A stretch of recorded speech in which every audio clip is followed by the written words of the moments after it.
Katie Morrison stood at the center of the great council chamber. Her hands were steady as she held the data pad that would change everything. Around her, thousands of alien beings filled the massive space. Their voices created a low buzz that had been the sound of galactic politics for over 300 years. Today that sound would end. The Zephyrian Chancellor sat on his high throne.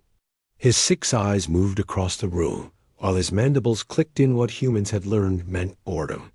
Next to him, the massive bulk of Ambassador Thonkar from the Embassy. Hegemony worlds shifted his weight.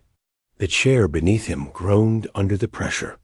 These two beings had controlled the council for longer than most species had existed. Katie looked up at the viewing gallery, where other humans sat, her assistant. Jake Martinez gave her a small nod. In the back row, Dr. Lisa Campbell closed her notebook. She had been recording council meetings for 15 years. Today would be her last entry. 3 seats over, Commander Bill Rogers checked his watch. Everything was moving according to plan. The Chancellor's voice boomed across the chamber. The Council recognizes the human delegation. Ambassador Morrison, you may speak. Katie stepped forward. Her voice was calm and clear as it carried through the chamber's sound system. Honored members of the Galactic Council, I stand before you today to deliver a message from the government of Earth and all human colonies. She paused and looked around the room. The human delegation withdraws from all council proceedings, effective immediately. The chamber fell silent. Then the noise began. Alien voices rose in confusion and surprise. The Chancellor's mandibles stopped clicking. Ambassador Thonkar leaned forward in his chair. In all the years of council history, no species had ever simply walked away. Katie continued speaking over the growing noise. This withdrawal is complete and final. All human representatives will leave council space within the next 72 hours. All human facilities will be closed. All human personnel will return to Earth space. The Chancellor found his voice. Ambassador Morrison, surely this is some kind of mistake. Perhaps you mean a temporary suspension of participation. Katie shook her head. No mistake, Chancellor. No suspension. Complete withdrawal. She placed the data pad on the speakers. Podium. Our formal notice is recorded here. Good day. She turned and walked toward the exit. The other humans in the gallery stood and followed. Jake Martinez fell into step beside her. Dr. Campbell closed her bag with a sharp snap. Commander Rogers was already speaking into his communication device.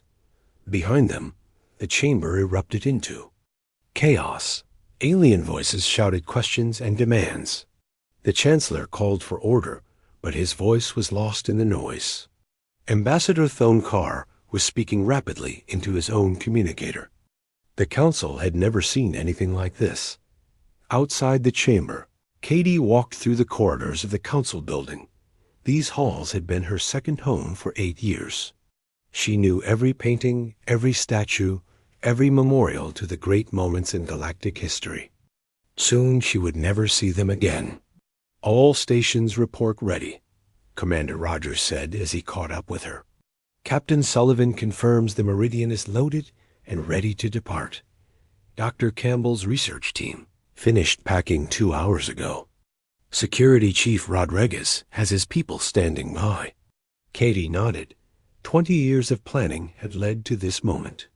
20 years since the hegemony had destroyed the peaceful world of Altara, while the Council watched and did nothing. 20 years since the vote that declared genocide an internal matter not worthy of Council intervention. The humans had not argued that day. They had not shouted or made speeches about right and wrong. They had simply started planning. Every human in Council space had been given instructions.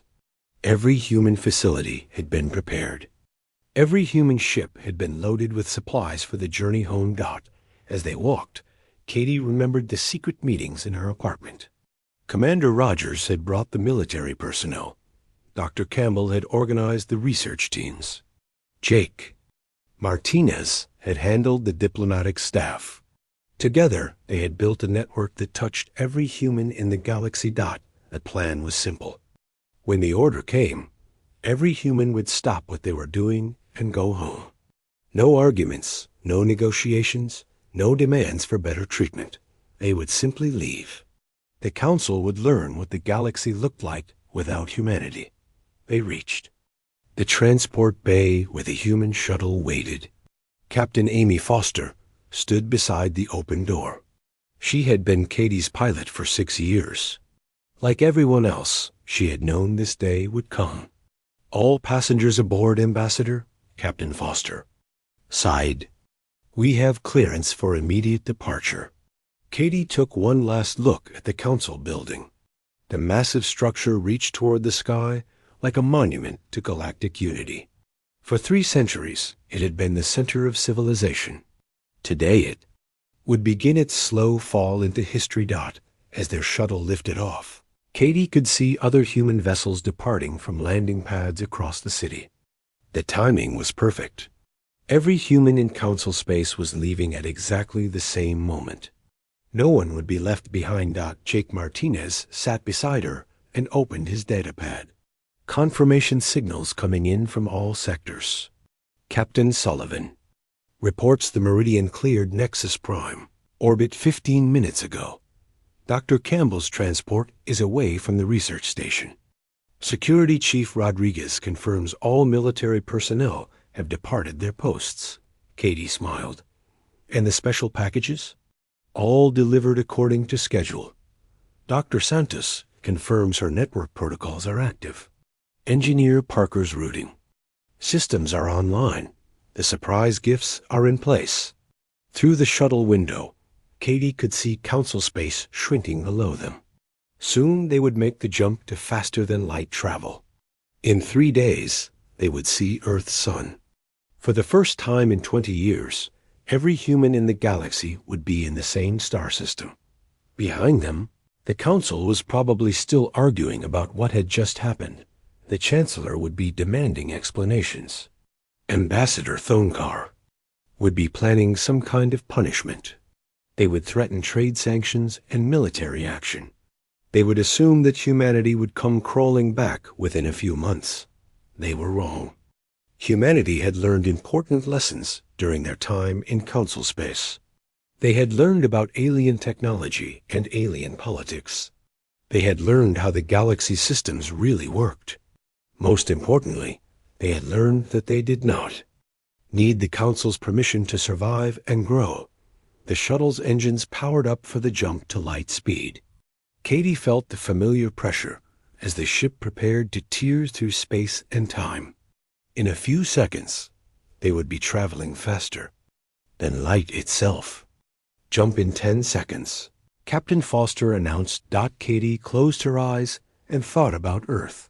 She had been born there 43 years ago. She had left as a young diplomat, eager to represent humanity among the stars. Now she was returning as something different. She was coming home as a leader who had helped free her entire species from alien control. The shuttle jumped. Space twisted around them as they entered the strange realm between normal space and faster-than-light travel. When they emerged, they would be one step closer to home. The Council would spend months trying to understand what had happened. They would discover that humanity had been more important than they realized. Systems would fail. Trade routes would collapse. The careful balance of galactic politics would start to crumble. But Katie Morrison was no longer thinking about the Council. She was thinking about the future. Humanity had work to do. Admiral Vexstar stared at the blank screen in front of him. 3 months ago, this same screen had displayed real-time communication data from across the Corvanian Empire. Now it showed nothing but error messages in languages he did not recognize. "Explain this to me again," he said to his chief technician. The small alien's forearms moved nervously as he tried to find words that would not anger his superior. "Admiral, the communication grid has been experiencing what we call cascade failures. Messages that should take seconds to deliver are taking hours or never arriving at all. The routing protocols seem to have developed their own logic. Vex stars, claws scraped against his desk, developed their own logic? These are machines, not living beings. They follow the programming we give them. The technician's skin changed color, a sign of stress among his species. That is what we thought, sir. But the programming appears to have layers we never knew existed. Every time we fix one problem, 3 more appear in completely different systems. Across the galaxy, similar conversations were happening in a dozen different languages. The Council's communication network had worked perfectly for 3 centuries. It connected thousands of worlds and billions of beings. The humans had helped design parts of it, but their contributions had seemed small and unimportant at the time. Now those small contributions were revealing their true purpose. Engineer Ben Parker had spent 15 years working on the networks. Core systems. His colleagues had thought he was just fixing minor problems and improving efficiency. They had not realized he was building hidden pathways through the entire system. Every message that traveled through Council space passed through routing stations that Ben had touched. Every data packet followed paths that included his code. When the humans departed, they had activated systems that began quietly redirecting, delaying, and sometimes completely losing important communications. The economic impact was even worse than the communication problems. Trade ships that had followed the same routes for decades suddenly found themselves lost in empty space. Navigation systems that had never failed began giving directions to non-existent worlds. Captain Zorthek had been hauling cargo between the core worlds for 40 years. His ship could practically fly the routes by itself. But 3 weeks ago, his navigation computer had directed him to coordinates that contained nothing but empty space and radiation. Control, this is cargo hauler 77 Alpha requesting assistance. He transmitted to the nearest traffic control station. My navigation system has malfunctioned. Please provide manual routing to Nexus Prime. A response took 6 hours to arrive. 77 Alpha, we are experiencing system-wide navigation irregularities. Manual routing is not available at this time. Recommend you remain at current position until repairs are completed. Captain Zorthik was not alone. Hundreds of ships were stranded throughout Council space, their crews waiting for navigation systems that would never work properly again. The humans had been the galaxy's best logistics specialists. They had created the shipping schedules, the route optimizations, and the load balancing systems that kept trade moving smoothly. Susan Taylor had been the architect of the Transgalactic Freight Protocol. Her system had been so efficient that most species had forgotten how they had moved cargo before she created it. Now, with her knowledge gone and her systems failing, trade costs were rising by the day. The Council's research facilities were facing their own crisis. Dr. Alex Rivera had been the leading expert on dark matter containment technology. His techniques were used in power plants across hundreds of worlds. But he had never written down his methods in a way that other species could understand. Dr. Velinara stood in front of a dark matter reactor that should have been producing enough energy to power an entire city. Instead, warning lights flashed across every control panel. The containment field was fluctuating in ways that made no sense. Have you tried increasing the magnetic field strength? Asked her assistant. 15 times. The field responds for a few minutes, then returns to this unstable pattern. According to our records, Dr. Rivera adjusted these systems 6 months ago. He left notes, but they are filled with terms that do not exist in any technical manual. She was right. Alex Rivera had developed his own language for describing dark matter behavior. His notes mentioned probability cascades and quantum mood swings that meant nothing to alien scientists. Without him there to explain, his brilliant innovations were becoming dangerous failures. Power plants across 12 sectors were shutting down rather than risk catastrophic explosions. Billions of beings were facing rolling blackouts. Industrial production was grinding to a halt. The economic damage was growing by the hour. Chancellor Kriegstau called an emergency session of the Council leadership. Representatives from the major species gathered in a secure conference room deep inside the Council building. For the first time in decades, they looked worried. "Gentlemen, we face an unprecedented crisis," the Chancellor began. "Communication, failures, navigation problems, and power grid collapses are affecting every member species. Our technical teams cannot identify the source of these problems." Ambassador Thonkar leaned forward. His massive bulk made the reinforced chair creak ominously. "This cannot be coincidence. These failures began shortly after the humans departed. I believe we are facing some kind of sabotage." The Altarian representative raised one of his delicate hands. "With respect, Ambassador, sabotage implies ongoing hostile action. Our security teams have found no evidence of any external interference. These appear to be system failures, not attacks." "Then explain to me how systems that worked perfectly for centuries are suddenly failing across the entire galaxy." Thonkar growled. The room fell silent. None of them could explain it. They had always viewed the humans as junior partners in the galactic community. Humans fixed small problems and handled routine maintenance. They were useful, but not essential. Now, they were discovering that the humans had been far more important than anyone had realized. Every major system in Council space had been touched by human hands at some point. Every network, every computer system, every piece of technology had benefited from human improvements and modifications.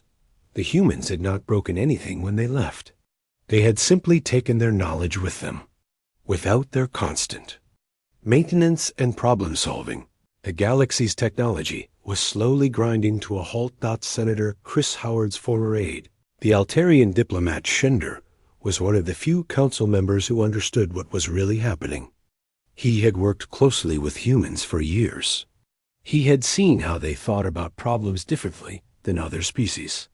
"Chancellor, if I may suggest something," Shender said carefully, "perhaps we should consider that the humans were more integrated into our systems than we realized. Their departure may have created gaps in our technical knowledge that we cannot easily fill." The Chancellor's mandibles clicked irritably. "Are you suggesting that we cannot maintain our own technology without human help?" "I am suggesting that we may have become dependent on human expertise without realizing it. They had a talent for solving problems that other species found impossible. Without that talent, those problems are returning." Ambassador Thonkar slammed his fist on the table. "Unacceptable. The hegemony will not admit weakness to a species that we barely tolerated. There must be another explanation." But privately, Thonkar was beginning to understand the scope of the problem. His own worlds were experiencing the same failures as everyone else.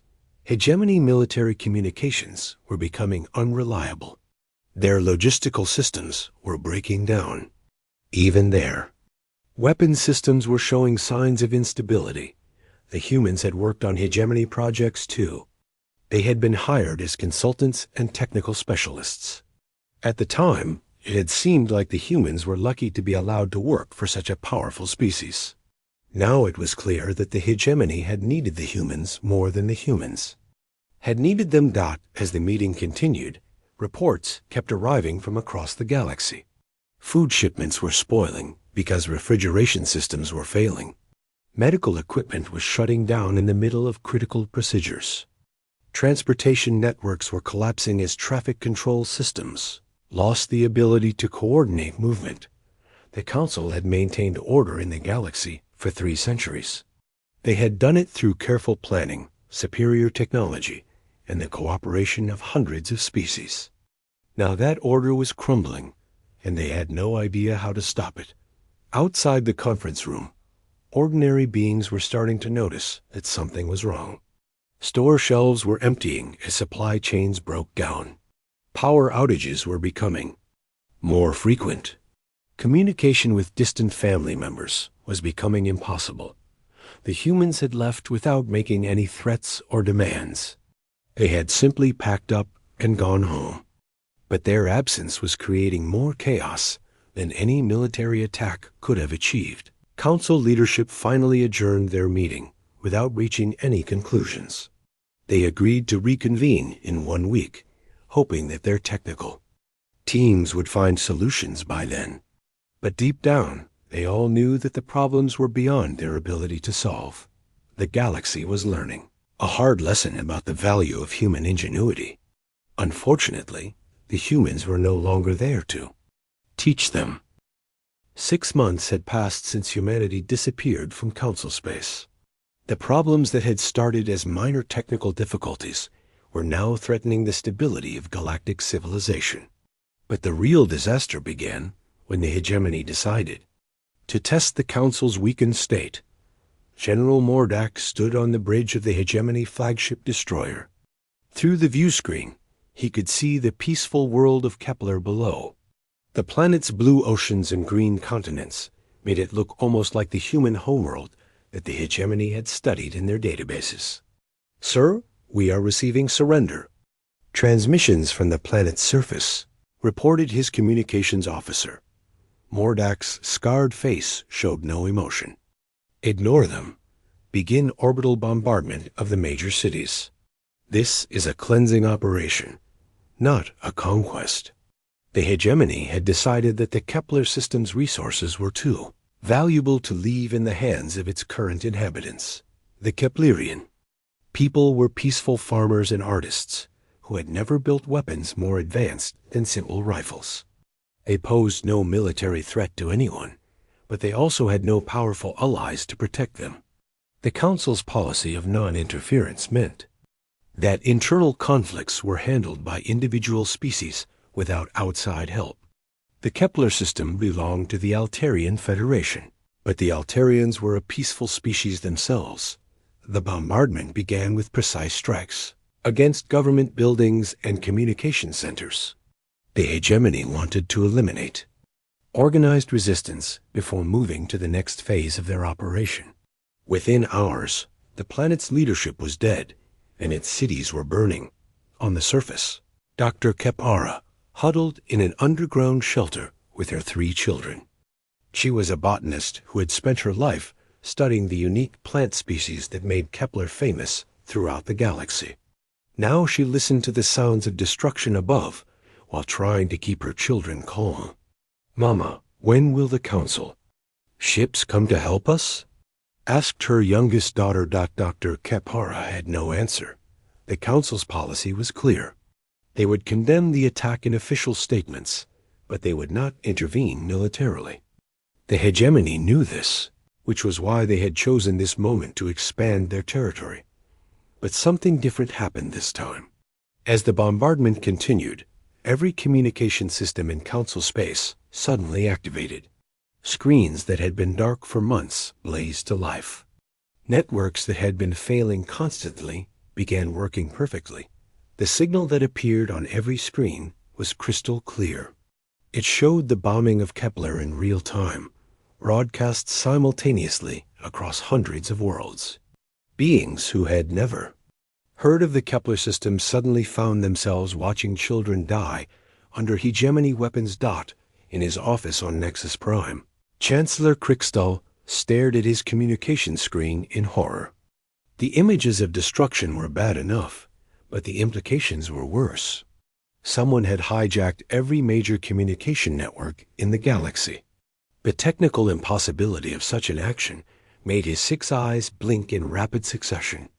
How is this signal being broadcast? He demanded of his technical staff. Chief Technician Velmort's 4 arms moved frantically across his control panel. "Sir, we cannot determine the source of the transmission. It appears to be coming from everywhere and nowhere at the same time. Our attempts to block it have failed completely." The broadcast was not just showing the attack. It was showing the Council's response, or lack of response. Split screens displayed the burning cities of Kepler, alongside footage of council representatives giving speeches about the importance of non-interference policies. Ambassador Thonkar was shown on dozens of worlds declaring that the hegemony's actions were an internal matter that does not concern the council. His words were broadcast simultaneously with images of Keplerian hospitals being destroyed by hegemony bombs. The contrast was devastating. Beings across the galaxy watched their leaders make excuses while an entire civilization was being wiped out before their eyes. The careful political language that had justified decades of inaction suddenly sounded like cowardice when placed next to the reality of genocide, that the source of the impossible broadcast lay in the infrastructure that humanity had quietly built during their decades in council space. Engineer Ben Parker had designed the network with hidden capabilities that could be activated remotely. Dr. Maria Santos had embedded similar systems in government databases and communication grids. Every system that humans had touched during their time in council space carried their invisible signature. Routing protocols that seemed to be simple efficiency improvements were actually sophisticated control mechanisms. Database updates that had been approved as routine maintenance contained dormant broadcasting capabilities when the order came from Earth. These hidden systems activated simultaneously. Human programmers who were now safe in Sol System sent commands across faster-than-light communication networks. The technology that had once served the Council now served humanity's purposes. The broadcast continued for 3 days. The galaxy watched as the hegemony systematically destroyed Keplerian civilization.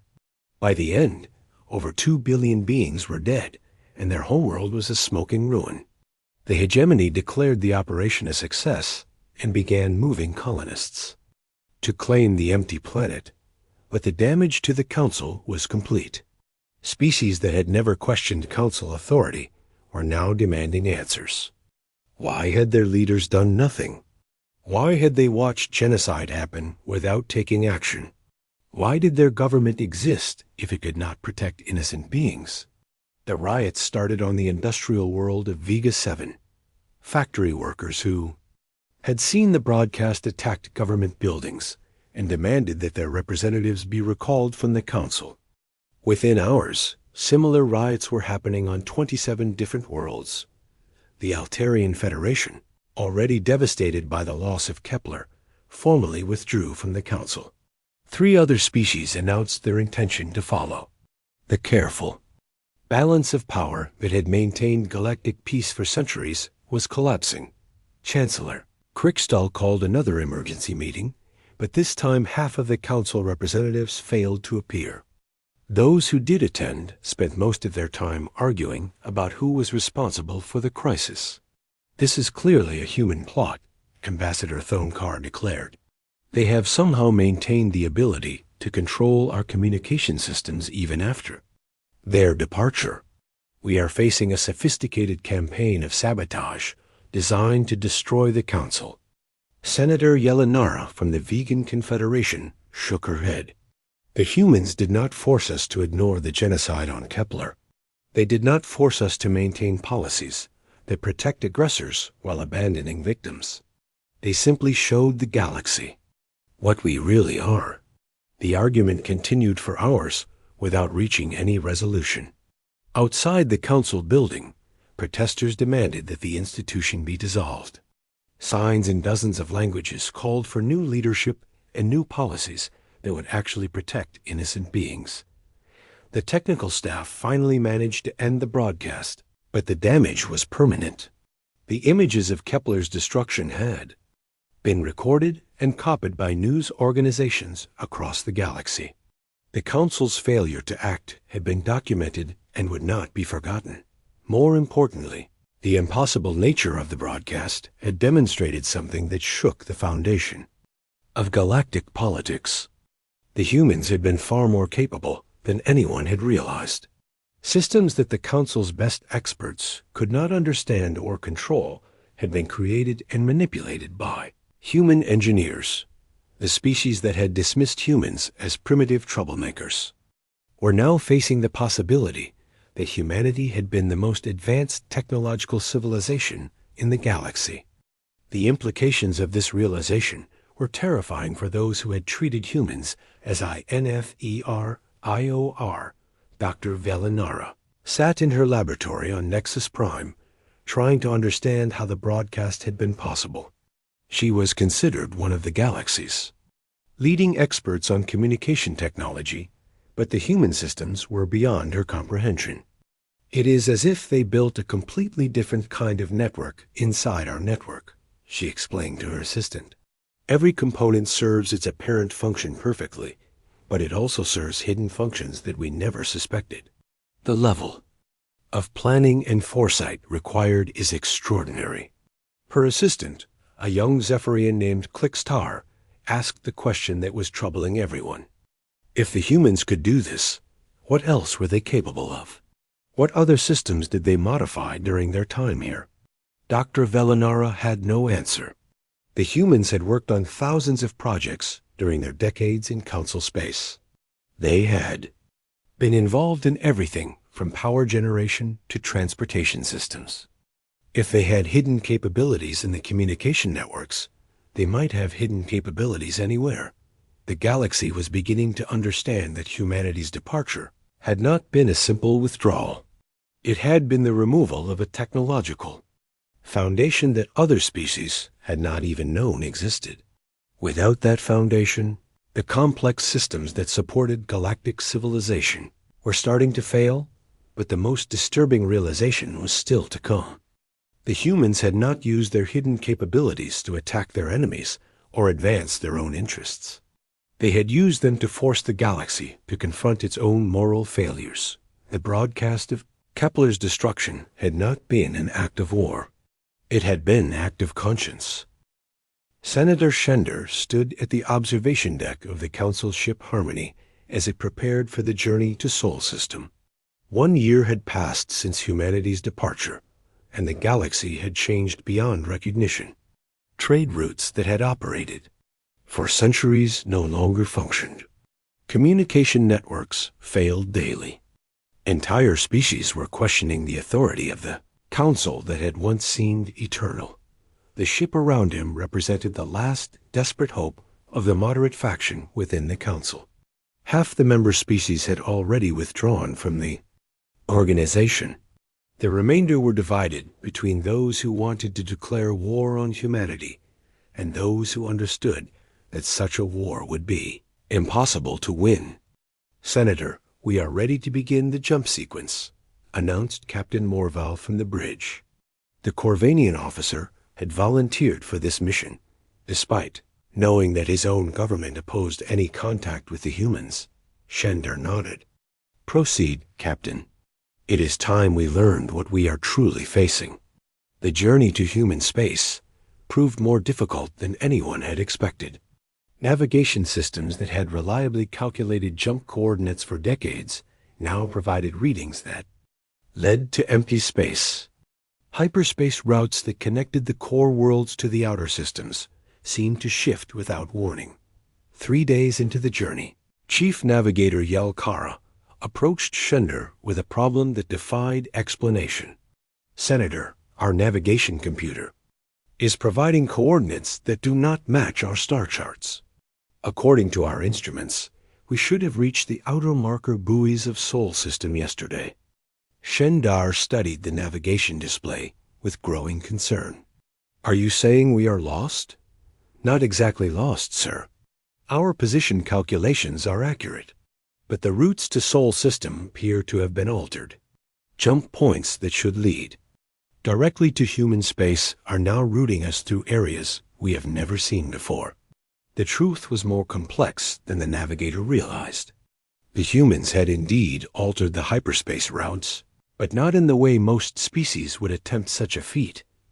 Instead of moving the jump points themselves, they had changed the underlying mathematics that described how those points connected to each other. Dr. Sam Wilson, working from a secure facility on Earth, had discovered that hyperspace navigation relied on quantum equations that most species treated as natural constants. By making subtle adjustments to the quantum fields around key jump points, he had effectively rewritten the map of the galaxy ships trying to reach. Sol System now found themselves taking much longer routes that passed through carefully chosen checkpoints. The humans wanted to know who was coming to visit them, and why not after 6 days of difficult travel. The Harmony finally reached the outer edge of Sol System. What they found there changed everything the Council delegation thought they knew about humanity. The first ships they encountered were unlike anything in the Council's databases. Sleek vessels with hull designs that seemed to flow like liquid. Metal moved with a grace that made Council ships look clumsy by comparison. Their energy signatures were completely unfamiliar, suggesting power sources that the galaxy's best scientists had never imagined. Unknown vessel, this is the Sol Defense. Force, came a transmission in perfect galactic standard. State your identity and purpose. Captain Morval responded with the diplomatic protocols that had been used for centuries. This is the Council ship Harmony, carrying a diplomatic mission to Earth. We request permission to enter Sol System for peaceful negotiations. The response came from a human voice that sounded calm and professional. Harmony, you are cleared for escort to the outer station. Do not deviate from the prescribed flight path. Any attempt to scan our vessels or installations will result in your immediate removal from the system. As they traveled deeper into Sol System, the delegation saw evidence of human development that defied belief. Massive space stations orbited. The outer planets, their size and complexity rivaling anything the Council had ever built. Ships moved between these stations in patterns that suggested industrial activity on a scale that would have required the resources of dozens of worlds. General Pat Collins waited for them at the primary reception station. She had been a junior officer when the humans departed from Council space. Now she wore the uniform of the Sol Defense Force and carried herself with the confidence of someone who commanded significant power. Welcome to Sol System, she said, as the delegation disembarked from their shuttle. I understand you represent what remains of the Galactic Council. Senator Shender stepped forward. General Collins, thank you for agreeing to meet with us. The Council faces an unprecedented crisis, and we believe that cooperation with humanity may be the key to restoring stability to the galaxy. General. Collins' expression did not change. Senator, before we discuss cooperation, you need to understand something important. We are no longer the species you remember. The humans who left Council space were constrained by your laws and limited by your assumptions about what was possible. We have had a year to develop without those limitations. She led them through the station's corridors, past viewports that showed the transformed Sol System. The delegation saw shipyards where vessels of impossible design were under construction. They saw mining operations that had somehow moved entire asteroids into new orbits. They saw evidence of technology that made Council science look primitive. How? Is this possible? Asked Dr. Morkela, the delegation's chief scientist. Your species was barely capable of interstellar flight when you joined the Council. This level of development should have taken centuries. General Collins smiled. Doctor, you are making the same mistake the Council always made. You assumed that our technological development was limited by our capabilities rather than by your restrictions. Every breakthrough you see here was theoretically possible when we were members of the Council. We simply were not allowed to pursue the research. The truth was more complex than she revealed. During their time in Council space, human scientists had encountered technologies and theoretical frameworks that were far in advance of anything their species had developed independently. But Council regulations had prevented them from fully exploring these discoveries. Research that might lead to dangerous technologies was forbidden. Experiments that could produce destabilizing results were banned. The Council's definition of safety had effectively prevented humanity from reaching its full potential. Now, free from those restrictions, human scientists had spent a year pushing the boundaries of what was possible. Dr. Sam Wilson's team had not only cracked faster-than-light communication, they had developed methods of manipulating the fundamental forces that govern space and time. Engineer Kay Foster had moved beyond simple energy conversion to techniques that could reshape matter at the atomic level. Her factories could transform raw asteroids into finished spacecraft in a matter of days. The delegation's tour of the station revealed capabilities that shook their understanding of physics. Power systems that seemed to draw energy from empty space, manufacturing techniques that created materials stronger than anything in Council databases, communication arrays that could send messages across the galaxy instantaneously. But the most shocking revelation came when they met with Ellen Brooks, humanity's new Secretary of External Affairs. She had been a junior diplomat when the humans departed. Now she spoke with the authority of someone representing a major galactic power. "Senator Shender, I want to be completely honest with you," she began. "The Council delegation that comes here hoping to convince humanity to return to the old system is wasting everyone's time. We have no interest in rejoining an organization that enabled genocide while punishing innovation." Senator Shender had expected this response. "Secretary Brooks, I understand your position. But surely you must realize that the galaxy is facing a crisis that threatens all of our civilizations. The communication failures, the transportation breakdowns, the economic collapse, these problems affect everyone, including humanity." Ellen Brooks leaned back in her chair. "Senator, those problems are not accidents. They are the natural result of removing human expertise from systems that had become dependent on that expertise. The galaxy is discovering what it chose to give up when it dismissed us as unimportant." "Then you admit that humanity is responsible for the current crisis?" "We are responsible for leaving. The Council is responsible for creating conditions that made leaving necessary.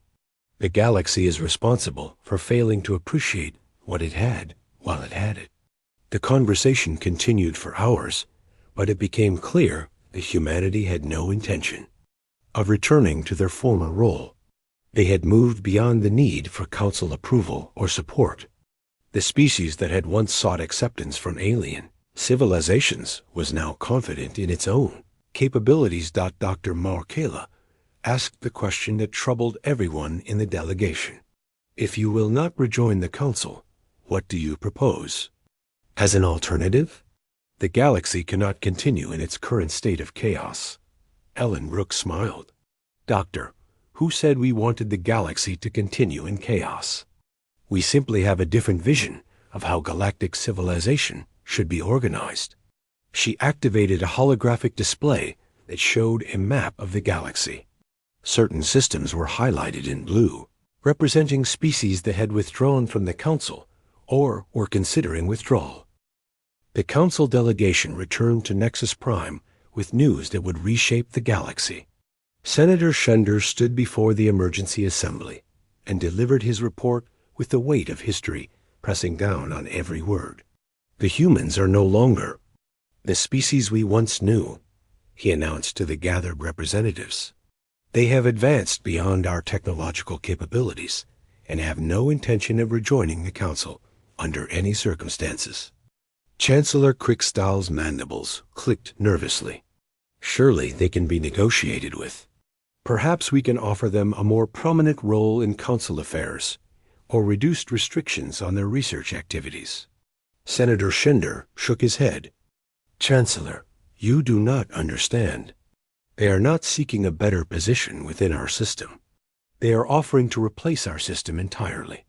The room erupted in angry voices. Ambassador Thonekar rose to his feet, his massive bulk casting a shadow across the assembly floor. "The hegemony will never accept human dominance over galactic affairs. If they believe they can dictate terms to species that existed before their world had developed complex life, they are dangerously mistaken." But even as he spoke, Ambassador Thonekar knew that the situation had moved beyond threats and posturing. The hegemony's own intelligence reports confirmed what the Council delegation had discovered. Humanity had achieved technological breakthroughs. That bordered on the impossible. The human compact was already attracting new members at an alarming rate. Species that had been loyal Council members for centuries were quietly opening negotiations with Earth. The technological advantages were too significant to ignore, and the political benefits were equally attractive. Unlike the Council, which was dominated by the oldest and most powerful species, the human compact offered genuine equality to all members. Decisions were made based on merit rather than political influence. New members could contribute to policy rather than simply following rules created by others. Within weeks of the delegation's return, 3 more species formally withdrew from the Council to join the human compact. The Altarian Federation, still devastated by the genocide on Kepler, was among the first to make the transition.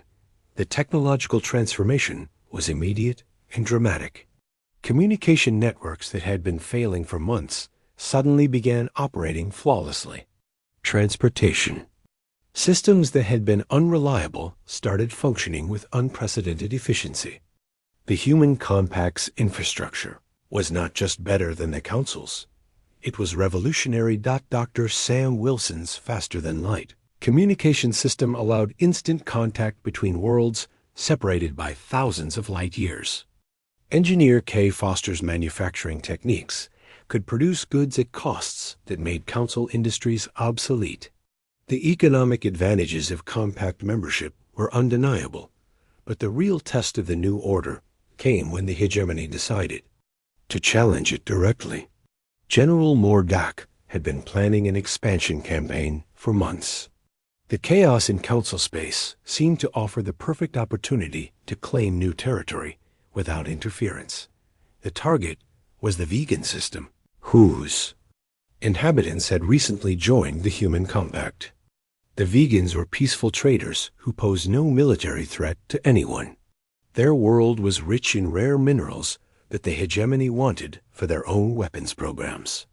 Begin the assault, General Lordak ordered from the bridge of his flagship. The hegemony fleet consisted of 200 warships, the largest force they had ever assembled for a single operation. The attack began with the standard hegemony tactics. Orbital bombardment targeted government buildings and communication centers. Ground forces prepared to land and secure the planet's mining facilities. The operation was expected to be completed within days, but something went wrong almost immediately. The hegemony fleet found itself facing opponents they had not expected and weapons they had never seen before. Admiral Tony Reed commanded the human compact response force from the bridge of the HSS Independence. The massive vessel was unlike anything in Council databases, its hull covered with energy projectors that could focus devastating power at precise targets.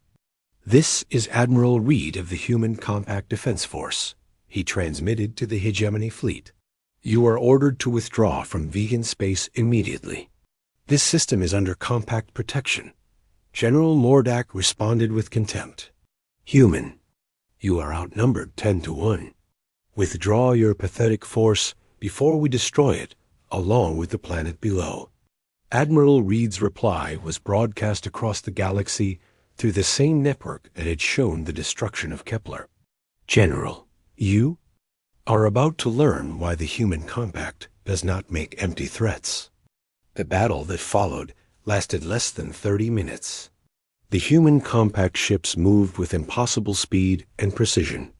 Their weapons cut through hegemony shields as if they did not exist. Ships that had been considered invincible were reduced to debris within seconds.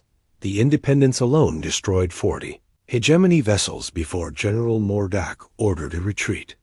The remaining fleet fled the system in complete disorder, leaving behind wreckage and the shattered reputation of hegemony. Military superiority. But the most significant aspect of the battle was not the technology that had made human victory possible. It was the fact that the entire conflict had been broadcast live to every world in the galaxy. Beings across hundreds of systems watched as the hegemony's forces were decisively defeated by the species they had once dismissed as primitive.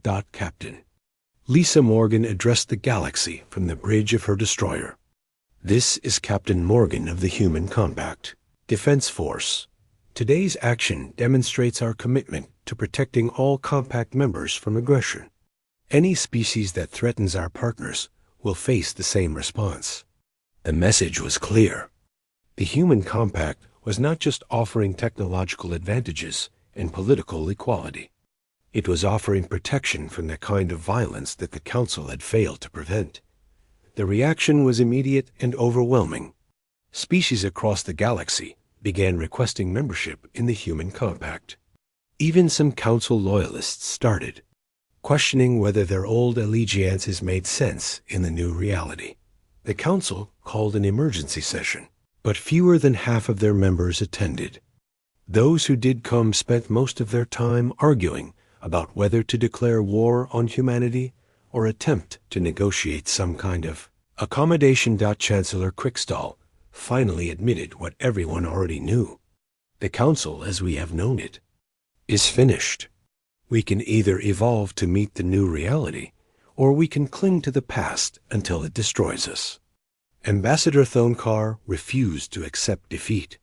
The hegemony will never submit to human authority. We will continue to resist this illegal takeover of galactic civilization. But resistance was becoming increasingly difficult. The hegemony's military forces had been humiliated in front of the entire galaxy. Their economic systems were failing as trade partners joined the Human Compact. Even their own population was beginning to question the wisdom of their leaders. The final blow to the old order came when the Corvanian Empire, one of the Council's founding members, announced their intention to join the Human Compact. The decision was made by Admiral Vextar, who had seen his communication systems fail while Compact networks operated perfectly. The choice is simple, he explained to his government. We can maintain our pride and watch our civilization collapse, or we can adapt to the new reality and prosper. Within 18 months of humanity's departure from Council space, the Galactic Council formally dissolved. The vote was taken by representatives of fewer than 30 species, the remnant of an organization that had once governed thousands of worlds. Chancellor Crickstall delivered the final statement. The Galactic Council recognizes that galactic civilization has evolved beyond our ability to govern effectively. We transfer all remaining authority to the Human Compact and wish them success in maintaining the peace we could not preserve. The ceremony was attended by Ellen Brooks, now serving as the first Director General of the Human Compact. She accepted the transfer of authority with the same calm professionalism that had characterized humanity's departure from Council space. The Compact accepts this responsibility with humility and determination, she said. We will work to build a galactic civilization based on justice rather than tradition, on merit rather than privilege, and on cooperation rather than domination. The transformation was not without its challenges. Some species found it difficult to adapt to systems where their ancient privileges no longer mattered. The hegemony continued to resist Compact authority for several more years, before finally accepting membership under strict conditions. But for most beings in the galaxy, the change brought improvements they had never imagined possible. Communication was instant and reliable.